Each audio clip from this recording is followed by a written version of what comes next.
Bonjour, voici les titres au sommaire du journal Anti-Guyane de ce lundi 19 avril 2010. En Guadeloupe, le trafic aérien reste encore fortement perturbé ce lundi en raison du nuage de cendres volcaniques. Seuls quelques vols à destination des aéroports au nord d'une ligne Nice-Bordeaux sont programmés par les compagnies aériennes. En Guyane, 10 ans après le drame de la montagne de Kabassou qui a fait une dizaine de morts, la population se souvient. Une cérémonie est organisée devant la stèle érigée en 2006. En Martinique, les employés de l'entreprise Somofam en redressement judiciaire depuis presque un an ont eu gain de cause. Ils sont désormais propriétaires de leur outil de travail. En raison du nuage de cendres volcaniques venu d'Islande, le trafic aérien reste encore fortement perturbé ce lundi. Selon un communiqué des autorités, tous les aéroports au nord d'une ligne Nice-Bordeaux, excepté celui de Nantes, resteront fermés au minimum jusqu'à demain matin 8h. Face à cette situation de crise, les compagnies aériennes s'organisent afin d'assurer quotidiennement un ou plusieurs vols à destination de ces plateformes de province.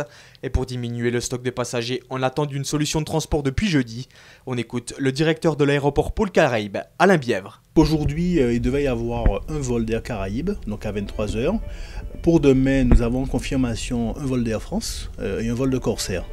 Donc aujourd'hui, nous estimons environ 5000 personnes qui seront en attente de départ sous la métropole, en gros ce soir, après donc, le dernier vol, c'est-à-dire le vol d'Air Caraïbes. Alors que la crise s'installe dans la durée, ce dispositif palliatif permet de réguler au mieux les flux incessants de passagers, en attendant qu'une solution soit trouvée pour remédier à cette situation exceptionnelle.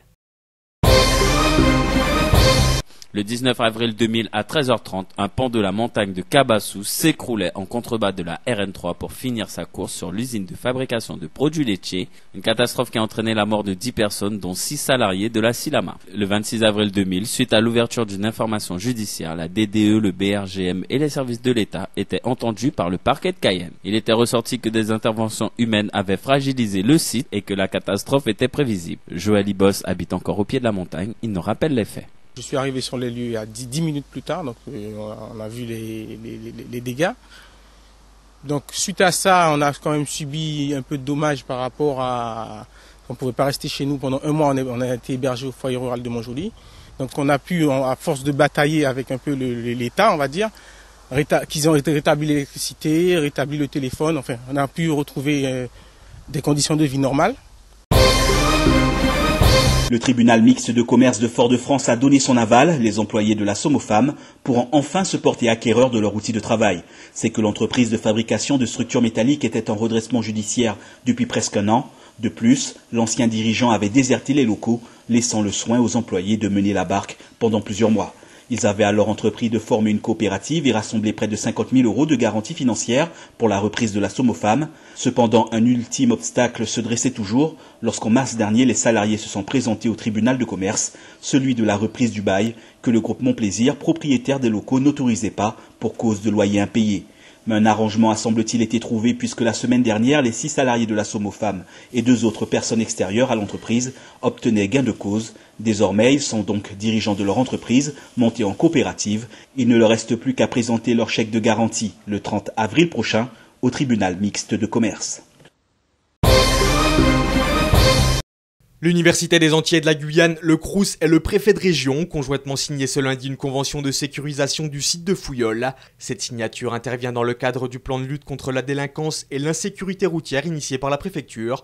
Elle vise à améliorer la sécurité tant aux abords qu'à l'intérieur du campus universitaire. L'objectif de cette convention est notamment de créer des liens entre les différents signataires afin de prévenir efficacement toute situation de tension et de violence. En ce sens, le capitaine de police Pascal Sainte-Rose-Fanchine a été désigné correspondant sécurité du site universitaire de Fouillol par le directeur départemental de la sécurité publique de Guadeloupe, en concertation avec le président de l'UAG Pascal Safache et le directeur du Crous Didier Treutnaer. Ce correspondant sécurité publique a désormais la charge d'établir les modalités de sécurisation des étudiants sur l'ensemble du site. Le salon du tourisme 2010 qui avait lieu au Procte ce week-end a tenu toutes ses promesses. La Guyane sous toutes ses coutures, une panoplie de produits, des bijoux, des séjours en forêt, des randonnées, des gîtes et de nombreuses excursions. Un véritable plongeon en Amazonie. On a fait des stands intéressants, on a fait des stands très ouverts, très axés nature.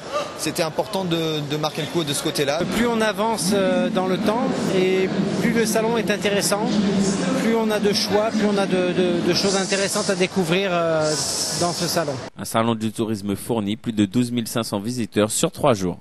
Le tourisme est un secteur économique en développement dans notre région. Les professionnels s'intéressent de plus en plus à la population locale.